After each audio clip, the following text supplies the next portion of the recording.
Bom, então tá, então vamos para mais um react e mais uma indicação do nosso Superchat, hein? Superchat que você pode mandar também, mas não é isso que eu tô falando agora. Eu tô falando do Superchat, ou seja, o chat feito de pessoas supers que comentam aqui. E essas pessoas supers que comentam aqui me indicaram, tá? Me indicaram esse vídeo aqui do canal Quadro em Branco, que é um canal que eu conheço, faz tempo que eu não vejo nenhum vídeo, mas acho que é um alface crocante, um alfacinho gostosinho, deve ser, não sei, né?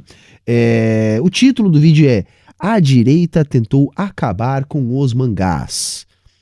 Galera, não manjo desses paranauê aí, mangá, anime, essas paradas, tio é velho demais pra isso, mas respeito, talvez eu aprenda alguma coisa com esse vídeo. Então bora ver, vamos ver aqui o que sai disso. Era começo de 1972 quando o Japão descobria que o sargento Shoichi Yokoi havia ficado 28 anos escondido em uma caverna após um conflito com as forças armadas norte-americanas, se preparando para o contra-ataque, sem saber que a Segunda Guerra tinha acabado. 28 anos vivendo em um buraco cavado por ele mesmo, se recusando a se entregar. Yokoi achava constrangedor ter voltado com vida. Por um lado, uma figura completamente anacrônica frente a um Japão agora impossibilitado sequer de possuir forças armadas nacionais, exército, marinha e aeronáutica, segundo o artigo 9º da Constituição em vigor desde o final da Segunda Guerra, onde era obrigado a renunciar para sempre o uso da guerra como direito soberano da nação, ou a ameaça e uso da força como meio de se resolver disputas internacionais. Por outro, exemplo máximo do que era a honra e a perseverança de um verdadeiro herói de guerra japonês.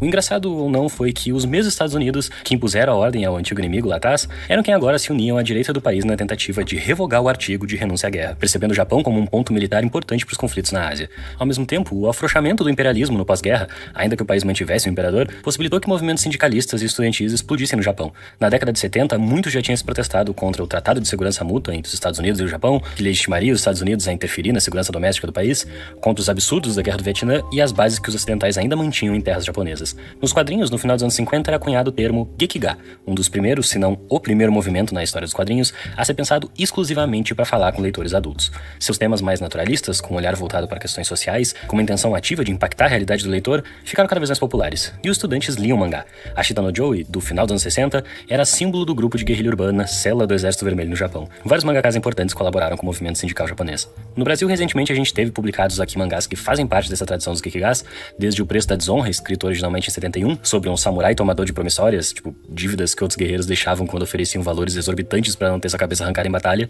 O protagonista da história é quem ia lá cobrar. Hiroshi Hirata, o autor da história, dizia: vida e dinheiro são dois elementos correlacionados. Já pra Morte, escrito 2 anos depois, história semi-autobiográfica que o autor descreve como 90% verdade, sobre um grupo de soldados ordenados a cometerem uma morte honrada, um ataque suicida, do qual fugir teria como pena execução. O que havia nessa posição para que tivesse de ser protegido a custo de tanto sacrifício? Teria perguntado ao comandante de um batalhão vizinho. Indiferença e distanciamento que Shigeru Mizuki, o autor do mangá, incorpora em boa parte da sua obra como denúncia da banalidade da violência e da futilidade da postura militarista japonesa.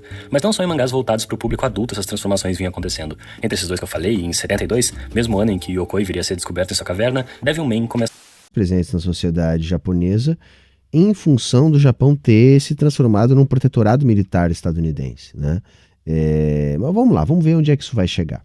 arredondados e caricatos, e a tradição dos Gekigas, temas sérios em contextos naturalistas, herança dessas discussões sociais. Devilman era sobre Akira, um jovem de coração puro que por esse motivo consegue ser possuído por um demônio enquanto mantém seu coração humano. Em certo momento, o corpo dos demônios é descrito como equivalente aos humanos com suas armas, apenas com milhares de anos a mais para se desenvolver. Para vencê-los, precisaria assumir esse poder alguém com forte senso de certo ou errado, um coração forte o suficiente para resistir aos impulsos e desejos dos demônios. O subtexto era muito forte. Troca a responsabilidade por possuir tal poder demoníaco pela responsabilidade de se lidar com um exército e tecnologia. Isso num país com uma forte tradição militarista e um trauma recente relacionado às 2 bombas atômicas, país que voltava a olhar para suas raízes imperialistas, tentava resgatar uma ideia de avanço social como crescimento tecnológico e eventualmente bélico, intervencionista. O retrato humanizante que o Gonagai faz dos monstros, o inimigo, em comparação com a monstruosidade que o mangá diz o ser humano ser capaz, é como se quisesse expor o quanto essas ideias de neutralidade e as barreiras entre certo e errado são frágeis. Devilman convida o leitor a encarar uma história sobre ele. A cultura dos mangás começou a representar um anseio revolucionário a partir do questionamento das contradições da sociedade japonesa pós-Segunda Guerra Mundial. É isso, galera? Eu acho que é isso, né? É isso que ele está sugerindo aqui pra gente. Interessante, vamos O acompanhar. mangá de Kamen Rider tá chegando no Brasil também. Mas não só no shonen, que no começo dos anos 70 produziam alguns dos autores mais influentes da indústria. No mesmo ano em que começou Devilman, em 72, Ryoko Ikeda estrearia Rosa de Versalhes, também publicado aqui no Brasil, dito como o primeiro shoujo histórico do Japão, esse sobre a Revolução Francesa, começando na juventude da Maria Antonieta, seus hábitos e costumes e paixões e sentimentos, muito mais parecido com o que já se produzia na época dentro da demografia. É quando a autora percebe a personagem da Oscar, herdeira da guarda real e criada como soldado sem nunca negar o fato de ser mulher, quando ela percebe a Oscar como o coração da história, que a Ikeda começa a se tornar a pedra importantíssima na construção do imaginário japonês. Seja nas décadas de 1960 ou 1970, as garotas retratadas dos mangás eram bonitas, não tinham grandes ambições e apenas viviam seu cotidiano. Elas apenas viviam para romances e suas vidas escolares. Vendo assim, Oscar surgiu bem no momento de transição da mudança no estereótipo das heroínas. Ela fez parte da história, cumpriu com paixão seus deveres, arriscando a vida por seus ideais. Ela não apenas se deixou ser amada por um homem, como também retribuiu esse amor. Se hoje o protagonismo de histórias de ação não é exclusivo a personagens masculinos, talvez deva um pouco a Oscar lá atrás. Eu acho interessantíssimo como ao mesmo tempo em que a Oscar vai aos poucos reivindicando o protagonismo dela na história, ao ponto de hoje em dia ser o grande ícone de Rosa de Versalhes, mesmo que divida a história com a Maria Antonieta, isso acontece lado a lado com um processo de tomada de consciência que a personagem vai passando, se envergonhando por não fazer ideia do que aqueles que não faziam parte da realeza tinham e faziam para sobreviver. Pode ser até uma abordagem um pouco ingênua da Revolução Francesa, mas nada disso ofusca a potência da Oscar enquanto personagem, de militar defensora da aristocracia para se tornar um braço forte da Revolução. Assim como em Devilman, o final é trágico. Ainda devia ser muito cedo para aceitarem isso no início dos anos 70, diria Yuko Matsumoto, mas é precisamente por existir como continuidade dessa história, parte dessas transformações que o país vinha passando no período, no formal e no social, que Rosa de Versalhes pôde ser o que foi e fazer o sucesso trondoso que fez. E é na Shonen Jump, revista que viria a publicar Dragon Ball, Cavaleiro do Zodíaco, Naruto e One Piece no futuro, que outro grande sucesso começa a ser publicado naquele mesmo ano. Diferente de Devilman ou Rosa de Versalhes, Gen Pés Descalços não tinha nada de muito transgressor na sua forma, no traço ou na composição, mas entre esses, é com certeza o que mais diretamente se posicionava contra as políticas do Estado japonês, até pela própria transparência. Gen é uma história sobre a bomba atômica, mas essa é lançada logo no primeiro volume. E o que se segue na série, que foi até a 10ª edição, já completa aqui no Brasil, é a longa jornada de sobrevivência daqueles que não morreram no ataque. Na época em que Nakazawa iniciou a publicação da série, nem mesmo os japoneses sabiam direito o que fora a explosão da bomba atômica e quais eram suas consequências. Os leitores perguntavam se aquilo era verdade, diziam não saber o quão brutal tinha sido tudo aquilo. Esquecidos pela história, 30 anos depois da explosão, os sobreviventes ainda sofriam com os efeitos da radiação e recebiam pouca ajuda do governo japonês. Além disso, eram vítimas de... É importante sempre destacar, né? Maior ataque terrorista da história da humanidade, né?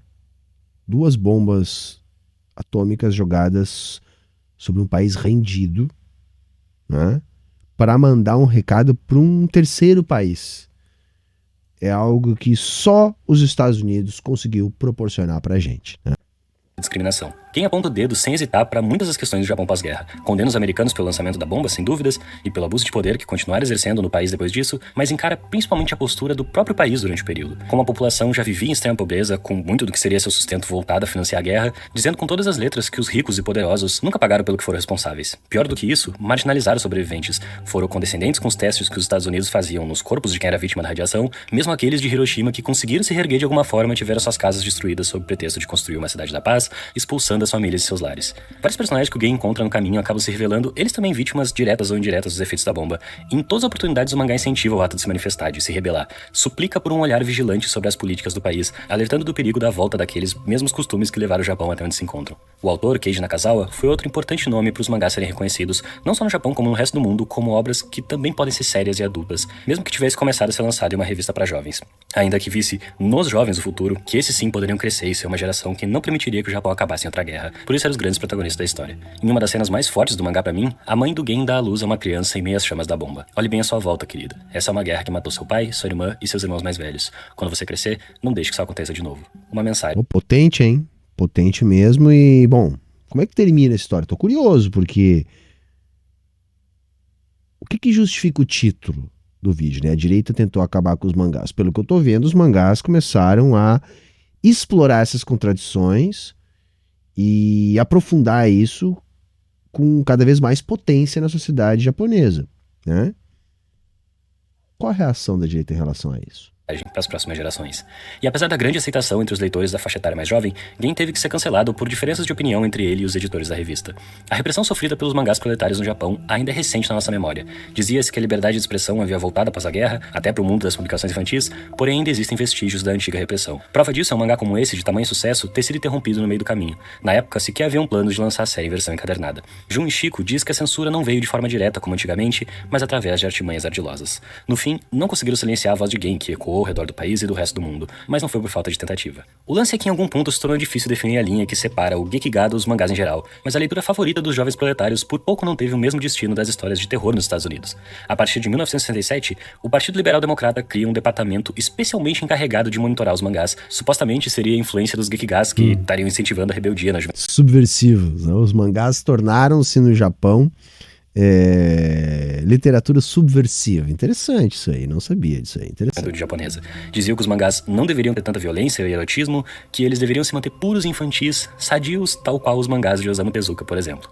O que eles não consideraram é que Tezuka, o pai do mangá moderno, que definiu as tendências no pós-guerra, mesmo em alguma das suas histórias mais infantis, pairava o pacifismo como grande mensagem comunitária. Assim como Nakazawa, o próprio havia presenciado os terrores da Segunda Guerra, foi testemunha dos bombardeios incendiários americanos, diz que por pouco metro sobreviveu que viu pedaços de seres humanos espalhados pelo chão. Então, se os seus mangás estavam sendo usados como exemplo, em plena época da Guerra do Vietnã, como argumento a favor da censura aos autores que tentavam denunciar os rumos que o país voltava a trilhar depois da tragédia que foi a Segunda Guerra, Tezuka se levanta como uma das principais vozes contra a tentativa de acabar com a liberdade que reinava nos mangás. Ayako... Tipo assim, vamos parar de falar de política? Vamos parar, não tá legal. E aí começa a mexer nessas coisas, daqui a pouco as pessoas começam a criar consciência de classe, e amanhã depois começa a falar de revolução. Não dá, se não pode, não é isso? Esse é o caminho que tá levando a conversa. Começaria a ser publicado exatamente no dia seguinte à descoberta do Sargento Yokoi, em 25 de janeiro de 1972, essa que talvez seja a obra máxima do dito Deus dos Mangás, com certeza um dos seus maiores manifestos políticos. Felizmente a obra foi publicada aqui no Brasil, numa única edição gigantesca que vem acompanhada de um ótimo prefácio escrito pelo Rogério de Campos, que quem leu vai perceber que serviu de inspiração para toda a estrutura desse vídeo, alguns trechos foram retirados direto dele. Ayako acompanha o que antes era uma poderosa família japonesa que se vê obrigada a encarar a própria decadência, sua influência diminuindo nas novas gerações, seus hábitos e tradições deixando de fazer sentido na modernização do Japão pós-guerra.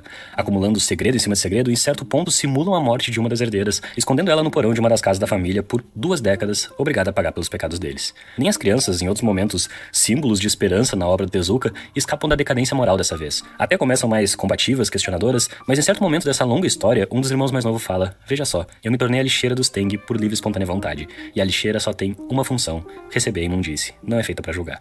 Violência, assassinato, nudez, incesto, adultério, não só o traço do Tezuka seria irreconhecível em alguns momentos, como o autor entraria de cabeça em temas polêmicos e na abordagem naturalista que traria dos Gekigás. Se os mangás deveriam ser como os dele, rebatia dizendo que então poderiam ser como Ayako.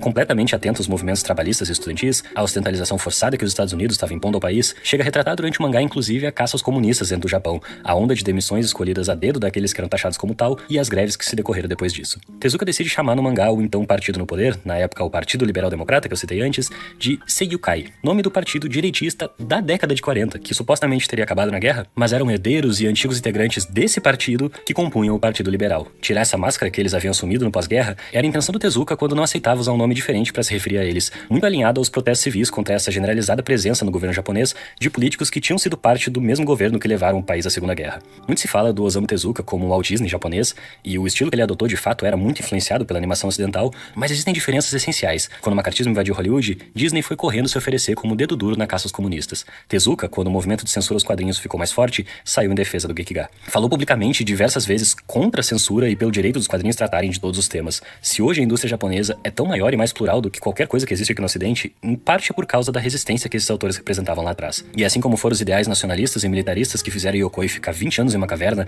esperando o próximo ataque americano, foram os costumes agora expostos ao próprio anacronismo dos Tengi que fizeram Ayako passar pelo mesmo no porão de uma das casas da família. Yokoi, no fim das contas, viria a ser um pacifista, apesar de transformado em símbolo do nacionalismo bélico japonês na mão do Partido Liberal Democrata. O mesmo que usou os mangás de Tezuka como argumento a favor da censura. Foi o que lhe fez levantar, lutar... Incrível, né? Como a direita distorce tudo. Não há limites. Não há limites para a ideologia. Não há limites porque eles são capazes de fazer a fim de defender as suas narrativas. É muito importante a gente ter essa percepção. Contra a repressão daquilo que ele mesmo havia ajudado a construir lá atrás. Como se não bastasse, em 1967, cria a revista Kon, na qual os jovens e veteranos mangakas pudessem fazer suas experimentações e tratar com total liberdade de todos os tipos de tema. O editorial é quase um manifesto político. Dizem que essa é a era de ouro dos mangás, mas então, por que tantos trabalhos excepcionais não podem ser publicados? A verdade é que muitos mangakas se matam de trabalhar, são forçados à servidão, às submissões e às cruéis exigências do comercialismo. Com essa revista, mostrarei o que é o verdadeiro mangá narrativo. Kon é a revista dos camaradas que amam os mangás. Meu nome é Henrique e a gente aqui no Ocidente tem acesso a uma parte bem pequena do que é publicado no Japão pra bater uma tela sobre qualquer coisa, e eu também sei que 72 foi só o ano em que esses mangás começaram a ser publicados, muitos deles foram até os anos seguintes, mas tudo veio da curiosidade que despertou quando descobri que vários desses mangás influentes e lembrados até hoje começaram especificamente no mesmo ano. Esse vídeo surgiu muito dessa tendência que as editoras têm seguido ultimamente de trazer alguns mangás importantes da década de 70 pro Brasil, possibilitando que a gente tenha acesso a vários deles. Muito do que aparece no vídeo é Interessante, né? Como essa cultura chegou aqui e as pessoas estão publicando, né? São livros caros, estão chegando aqui e tem público, né? Tem mercado para isso aí, né? E é mais interessante ainda como isso pode ser utilizado para revelar essa face, né? De algo que para mim é sempre muito curioso, que é a sociedade japonesa, que passa aí tantas décadas de dominação política do mesmo grupo político, um grupo conservador, um grupo de direita, numa sociedade que muitas vezes parece a mais perfeita representação do que é o capitalismo tardio, né? Um protetorado militar dos Estados Unidos, uma sociedade pautada pelo superconsumo, atomizada, de poucos espaços, de conformidade política com uma dominação liberal conservadora. É muito curiosa a história política do Japão, né? E é importante a gente saber que existe esse tipo de resistência por lá, né? E que com certeza hoje em dia também deve ter as suas formas de manifestação.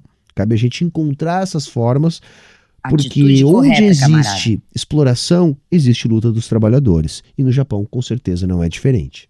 baseado nos textos de apoio que acompanham cada edição, e por um milagre, praticamente tudo que eu falei no vídeo tu consegue achar com facilidade pra ler, ainda disponível em estoque. O Preço da Desonra foi lançado pela Pipoca Nankin, Marcha pra Morte pela Devir, Devilman pela New Pop, Rosa de Versalhes pela JBC, Game pela Conrad e Ayako pela Veneta. Vou deixar o link de tudo aqui embaixo, lembrando que ajuda demais o canal comprar partindo dos nossos links. A gente ganha uma comissãozinha e é uma das coisas que ajuda a manter o canal firme e forte, possibilitando todo esse trabalho de pesquisa que termina no vídeo. Escolhe o que te interessou mais e corre pro nosso link. Ajuda muito. Bora. Bacana, bacana. Então, curtam lá, quadro em branco, né? Ajudem o canal do camarada também, que faz um trabalho que de fato me parece honesto. Me parece honesto. Achei legal o vídeo, não sou um profundo entendedor nem de Japão, nem de mangá.